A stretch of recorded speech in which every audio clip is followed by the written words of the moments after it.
Bismillahirrahmanirrahim. Allahumma sholli wa sallim wa barik ala sayyidina Muhammadin wa ala alihi wa sahbihi asma'in, amma ba'du. Saya akan cerita versi Kiai. Kalau versi Kiai itu kematian itu dianggap hal yang sebetulnya ada versi Kiai ya, semua orang tahu lah pasti mati itu.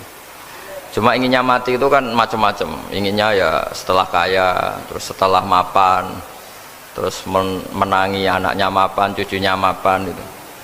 Terus itu pun sebetulnya ada siap mati juga, tapi ya tetap mati gitu. Jadi saya punya cerita, saya akan cerita yang lucu-lucu ya supaya nggak tegang ya menghadapi kematian. Dulu itu kroni itu ya sudah ada. Jadi Nabi itu ya punya kroni, tidak hanya pejabat. Nabi itu punya kroni. Nabi Sulaiman itu bisa terbang gitu. Ya mulai dulu manfaatkan angin. Jadi angin itu mulai dulu memang luar biasa. Nah itu teman dekatnya Nabi Sulaiman tuh ya agak sopan tuh bilang gini, itu Pak Nabi itu kalau nanti ada malaikat Israel saya pinjam anginnya supaya tidak bisa ngejar saya katanya. Jadi mulai dulu tidak hanya pejabat, Nabi pun ya punya teman yang agak-agak gimana itu. Suatu saat malaikat Israel disuruh nyabut orang, misalnya namanya siapalah. Nah, itu orang ini cabut di India ini. Nabi Sulaiman kira-kira ya di Palestina kira-kira itu. Si orang ini ternyata di dekat Nabi Sulaiman. Nah karena Nabi itu kan orang hebat lah, sehingga malaikat ya kadang silaturahim ke para Nabi. Israel sendiri ya kadang-kadang silaturahim ke para Nabi. Silaturahim yang paling nggak disukai ya silaturahimnya malaikat Israel. Datang ke Nabi Sulaiman, sebenarnya niatnya silaturahim. Ternyata ketemu orang itu, kaget malaikatnya. Waduh ini gimana ini? Kok saya disuruh nyabut di India, kok orangnya di Palestina? Nabi Sulaiman kira-kira di kawasan Palestina, di wilayah yang katanya Israel itu. Karena Palestina kita tahu kan, menurut pemerintahan Israel itu wilayah Israel, menurut Palestina pemerintahan apa? Palestina. Tapi Indonesia alhamdulillah sampai sekarang itu nggak mau atau tidak punya hubungan diplomatik dengan apa? Israel. Sehingga kita harus mengistilahkan Palestina untuk warga Indonesia. Kaget malaikat ini, katanya disuruh nyabut di India kok ada di sini. Nah si kroni ini, si orang yang itu melihat malaikat Israel, entah kenapa kok dia bisa melihat itu, mungkin punya kekuatan tertentu karena dekat Nabi. Kaget dia, malaikat melihat dia karena janggal ya, disuruh nyabut di India ke orangnya di Palestina. Si orang ini melihat malaikat juga takut, malaikat itu punya hawa yang luar biasa. Akhirnya bilang ke Nabi Sulaiman, ya Nabi Allah tolong pinjemin saya angin untuk saat ini juga saya bisa terbang ke India. Dipinjemin sama Nabi Sulaiman. Akhirnya orang itu sampai ke India, dikira angin itu sudah segala-galanya sampai India. Terus malaikat senyum, seneng dia. Wah ini sesuai protokol karena andai kan orang itu tetap di situ, malah malaikat gak berani ngambil karena prosedurnya harus ngambil di India. Jadi andai kan dia tetap diam di situ, sebenarnya malah gak masalah karena gak sesuai apa? Panduannya harus karena dia terbang di India, malaikat itu nyusul ya terus diambil karena sesuai apa? Saya sesuai perintah harus memang diambil di India. Nah kemudian saya akan memang dipesenin untuk memperkuat apa ya, nakes, teman-teman semuanya lah pasien. Tapi saya cerita dimulai dari yang seperti ini saya sengaja karena memang ya hidup itu seperti inilah, pasti kita semua akan mengalami kematian. Cuma inginnya kita ya hidup itu ya sehat ya, terus kalau mati itu ya tidak punya utang karena berat nanti utang itu. Nah singkat cerita itu kalau ngadepin kematian atau sebenarnya yang ngadepi kehidupan juga kita ini, inna sholati wa nusuki wa mahyaya wa mamati lillahi rabbil alamin. Saya bicara ilmunya Kiai, misalnya si A itu sebenarnya sudah ditulis dia mati karena kecelakaan, yang satu ditulis mati karena sepuh, karena tua gitu. Yang satu mati karena tersedak, yang satu mati karena ngelindur, mungkin yang satu mati karena tenggelam.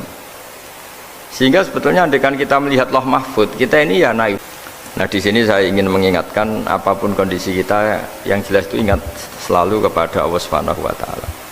Caranya ingat gimana? Kata Nabi, kamu bayangkan musibah yang lebih ekstrim, kamu akan tahu yang kamu alami itu ahwanu wa aisar, yang kamu alami itu ringan sekali, ringan seringan-ringannya. Saya beri contoh ya, kalau Anda belajar, kalau dalam bahasa pondok itu falak, mungkin kalau bahasa umum itu apalah, ilmu apa, misalnya orang ahli meteor, ahli apalah, ahli perbintangan, ketakutannya pasti benda langit ini jatuh kemudian menimpa bumi. Nanti yang ahli teroris atau yang ahli ekstremis itu takutnya itu ada teroris. Yang ahli sosiologi takutnya Indonesia itu chaos. Kalau chaos ya saling bunuh, saling. Jadi semuanya ini, ketakutan ini semuanya mengarah terhadap kematian. Kecelakaan lalu lintas ya menjadikan orang mati, likuifaksi kayak kemarin di Sulawesi ya, iya, gunung meletus, gempa, tsunami. Nah ketakutan yang menjadikan kematian sebenarnya banyak. Kalau baru tsunami aja ya orang takutnya ke tsunami, nanti kalau ada kematian gempa ya takutnya gempa, kalau temanya Covid ya takutnya Covid. Terus kalau ada tetangga mati karena ngelindur ya baru gue nak turu hati-hati nggak nak mati ngelindur. Nah masalahnya kan kita tidak tahu, nggak tahunya itu ya tadi takutnya Covid, ternyata catatannya itu mati kecelakaan, takutnya kecelakaan ternyata matinya itu ngelindur, kan kita tidak pernah tahu. Dari tidak pernah tahu itu kemudian agama datang dengan anjuran, sudahlah kamu tawakal bahwa semua urusan kamu di tangan Allah Subhanahu wa Ta'ala. Inna sholati wa nusuki wa mahyaya wa mamati lillahi rabbil alamin. Ibadah kita, sholat kita, hidup kita, mati kita semua di tangan Allah Subhanahu wa Ta'ala. Sehingga dengan berpikir begini ini, melihat Covid itu ya kayak melihat potensi kematian yang lain, kayak karena gempa, likuifaksi, kecelakaan, karena ngelindur, karena macam-macam. Kenapa saya membuat atau menyarankan ya supaya orang berpikir demikian, supaya bersyukur bahwa kita ini dihimpit, disekelilingi penyebab kematian tadi. Nah dengan keadaan seperti ini kita ini baik sekali. Bukan sekedar baik sekali, kita tidak mengalami chaos sosial, kita tidak mengalami likuifaksi, kita tidak mengalami benturan benda langit di bumi kita. Karena itu sekali terjadi, bukan 1-2 lagi, tapi habis seluruh Indonesia, mungkin seluruh dunia. Nah di sini cara Allah membuat kita selalu bersyukur bahwa hal-hal itu tidak terjadi. Jadi ada sebuah ayat yang Allah selalu mengingatkan, a'amintum man fis sama ayyakhsifa bikumul ardo fa idza hiya tamur. Kamu boleh sekali-kali berpikir bumi ini justru potensinya itu likuifaksi, potensinya itu hancur karena di bawah itu ada magma, ada minyak, ada macam-macam. Ini kan di bawah ini kan ngerongkong cara Jawa itu karena diambilin terus. Piro-piro diambil ya ini ya ono masih bisa dipakai. Belum sistem bumi sendiri, wafil arti kita mutajawirat, bumi sendiri itu berupa lempengan-lempengan. Setiap saat itu potensinya geser, sekali geser ya jadi gempa itu. Terus belum benda langit yang potensinya juga jatuh, sekali jatuh ya habis kita. Jadi yang kita ini dikepung sekian potensi yang bisa menghancurkan kita. Tapi nyatanya mulai Nabi Adam sampai sekarang itu ada kehidupan, ada khayal. Sing Joko ya kepengen payu rabi, mungkin sing wis payu rabi ya mbah kepengen mbah roh. Macam-macam lah. Tapi yang jelas itu wong dikepung kematian kok ya khayalnya masih tinggi gitu. Lah nggak pernah ngayal ya orang yang utang ditagih itu, gak kober ngayal. Soalnya wedine tanggal kredit itu. Tapi ini saya cerita supaya orang Indonesia itu ngerti lah bahwa yang ngepung kita itu tidak hanya Covid, banyak. Lalu Islam itu mengajarkan aksiru min dzikri hadhimil ladzat, kamu harus banyak ingat mati. Tapi uniknya Islam itu menyuruh ingat mati itu disuruh justru semangat hidup, karena kita butuh bekal itu. Jadi kalau kamu ingat mati itu jangan terus loyo, terus nunggu takdir mati, itu enggak, malah disuruh semangat. Nah tenaga medis semangat mengobati pasien, yang pasien juga semangat mensupport dirinya supaya punya keberanian hidup. Corong Jawa nunggoni anak, nunggoni putu, Kalau saya sebagai kiai ya nunggu di santri, nunggu di umat. Jadi ingat mati itu justru dengan cara mencintai hidup. Karena hidup ini adalah bekal kita untuk sangu ketemu Allah Subhanahu wa taala. Kadang-kadang bekal itu mudah sekali. Ada orang nakal gara-gara minumin anjing yang baru haus, sama Allah dimaafkan. Ada orang yang pulang dari tempat kerjanya, ada duri di tengah jalan, disikirkan takut kena orang, diampuni Allah, akhirnya menjadi ahli apa? Surga. Ada orang yang kerja untuk orang tuanya, kemudian orang tuanya dicukupin menjadi ahli surga. Bahkan ada ahli surga itu ceritanya itu, tapi ini jangan dicoba. Ada orang sudah jelas niat nyon sewu, niat zina, sudah tinggal itu terus mikir dia, saat itu takut Allah gak jadi, barokahnya gak jadi, langsung dia jadi ahli surga. Sarannya gak jadi loh ya, tapi ya tidak usah dicoba. Itu kalau keterusan masalah. Jadi Islam itu menganjurkan ingat mati, tapi justru dengan cara mencintai kehidupan. Karena yang jadi referensi Allah nanti di akhirat adalah perilaku kita, amal kita zaman apa? Hidup. Jadi disuruh ingat mati, tapi justru dengan cara sangat mencintai apa? Kehidupan. Lalu yang dinamakan kehidupan itu apa? Ya kita-kita ini. Ada yang mengkhidmati agama, mengkhidmati orang sakit, mengkhidmati itu ya berbakti, membantu. Ada yang nata lalu lintas, ada yang nata keamanan kayak Pak Polisi, ada yang nata keuangan kayak Kemenku, macam-macam. Semuanya harus kita cintai, profesi-profesi yang oleh Islam dianjurkan untuk kita nekuni itu. Sampai harus ngitung nikmat lah. Dengan sistem meteor seperti itu di langit tidak jatuh ke kita, sistem bumi yang sudah ngerongkong gini tidak likuifaksi, terus di dunia ini banyak kimia, banyak racun, itu kalau misalnya meledak kemudian dibawa angin mungkin matinya lebih massal. Ternyata semua itu tidak terjadi. Artinya nikmat yang sekarang kita dapatkan, kita nikmati sekarang itu jauh lebih besar ketimbang ketakutan kita. Nah, ini Islam selalu menganjurkan fadzkuru ala Allah la'allakum tuflihun. Selalu ingat sisi-sisi nikmatnya Allah. Kamu jangan hanya sisi wah kita dikepung Covid, kita punya istri judes, punya anak nggak nurut, punya atasan sadis, punya anak buah nggak loyal. Kalau gitu terus ya kamu nggak berani hidup. Yang diingat masalah terus.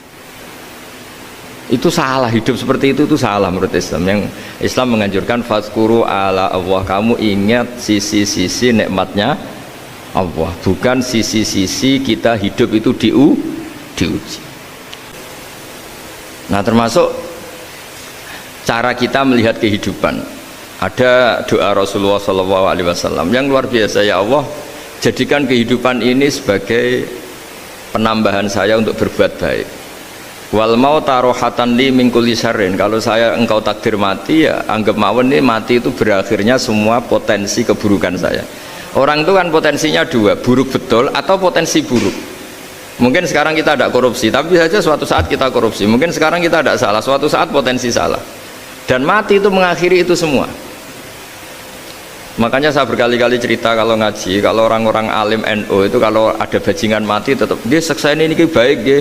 Itu tetangganya nggak mau semua. Wong bajingan darani baik, tapi kiainya ngotot harus disaksikan kalau ini baik. Akhirnya mereka bilang ya baik-baik, padahal di hati kiainya sudah tidak bisa garong lagi, tidak bajing lagi, ya baiklah gitu. Jadi sehingga orang-orang soleh itu melihat hidup itu ya biasa, melihat mati itu biasa, karena hidup adalah sarana kita menambah kebaikan, dan mati adalah akhir dari segala keburukan kita atau potensi keburukan kita. Jadi Islam itu mengajarkan kita gimana menghadapi kehidupan, juga gimana menghadapi apa? Kematian. Jadi saya ulang lagi, itu ajaran-ajaran Islam yang luar biasa. Jadi ij'alil hayata ziyadatan li fi kulli khairin wal mauta rohatan li min kulli syarrin. Jadi hidup menambah kebaikan, kalau kita mati anggap saja mengakhiri semua buruk kita kalau kita sedang buruk atau potensi keburukan kita. Saya cerita ringan tapi supaya diingat-ingat. Islam selalu mengajarkan harus disyukuri lah bahwa kita sekarang alhamdulillah kita hidup harmonis, kita kata Mbah Mun Bhinneka Tunggal Ika itu dingendikakno terus. Jadi saya tidak bisa spesifik memberi nasihat tentang kopi karena ya tadi yang bisa membunuh kita ini banyak. Ya tsunami ya bisa bunuh, gempa bisa bunuh, likuifaksi bisa bunuh, jatuhnya benda lain kita bisa bunuh. Takut tanggal utang kaget ya bisa bunuh. Macam-macam. Semacam-macam lah ngelindur ya. Kemarin mudik aja yang sebelum tertata rapi aja mudik aja berapa kemarin kalau ada apa mudik lebaran yang tahun berapa 3 tahun yang lalu apa 4 tahun yang lalu dulu. Jadi saya mohon ketakutan kita adalah yang hakikat adalah takut jadi hamba yang tidak baik. Itu yang harus jadi ketakutan sejati. Takut kita di mata Allah tidak jadi hamba yang baik sehingga kita jauh dari Allah Subhanahu wa ta'ala. Karena cita-cita terbesar kita dan cita-cita terbaik kita adalah jadi hamba yang diridhoi Allah Subhanahu wa ta'ala. Sebaliknya ketakutan kita sejati adalah takut su'ul khotimah, takut jadi hamba yang tidak baik. Kita inginnya adalah assalamu alaina wa ala ibadillahis sholihin. Yang berhak mendapat keselamatan dunia akhirat adalah orang-orang atau hamba-hamba yang soleh. Ya tadi untuk menjadi soleh itu gampang di Islam itu.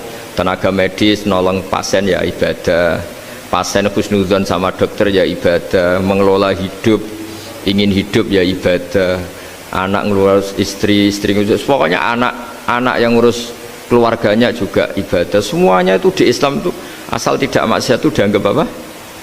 Ibadah. Dan untuk orang menjadi kekasihnya Allah kayak tadi ada orang yang karena ngerawat hewan dijadikan walinya Allah, menghilangkan apa duri atau pengganggu di jalan jadi kekasih Allah. Itu cerita-cerita itu semuanya ringan. Bahkan tadi ada yang cerita sekedar ingin maksiat dan tidak jadi. Dalam Islam itu kan gitu, orang yang merencanakan maksiat kemudian tidak jadi itu ditulis pahala. Jadi gampang sekali untuk menjadi orang soleh dalam apa? Islam. Kalau tidak bisa itu semua kata Nabi takufus syarroka anin nas fa inna sadaqatun minka ala nafsik. Kalau tidak bisa berbuat baik sama orang lain, yang penting tidak mengganggu orang lain. Terus kan enak turu ning omah ngelamun bengak-bengok dhewe aja banter-banter tapi. Nak bengok-bengok banter-banter kan ganggu tangga. Itu asal tidak ganggu orang lain. Takufus syarroka anin nas. Kamu jangan sampai efek buruk kamu berakibat pada orang lain. Itu juga fa innaha shadaqatun minka ala nafsik. Itu ya bagian dari sedekah kamu.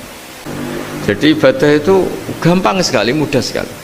Karena agama ini yuridu wa bikumul yusra wala yuridu bikumul usra. Agama ini mudah bukan sulit. Tapi saya mohon pokoknya yang seneng ya hidup itu yang seneng, diberi kesempatan hidup sampai sekarang itu yang seneng. Jangan karena teman kamu meninggal terus akan-akan ini teman saya meninggal, paling saya besok. Kok kamu tahu? Nyatanya besok hidup lagi, besoknya ya hidup lagi sampai sekarang ya masih hidup. Sudahlah mensyukuri yang ada. Jadi sudah saya mohon syukur itu penting. La in syakartum lazidanakum. Justru dengan kita syukur itu insya Allah segalanya akan tambah baik, tambah apa? Baik. Nggih, matur nuwun ngapunten ingkang kathah. Assalamualaikum warahmatullahi wabarakatuh.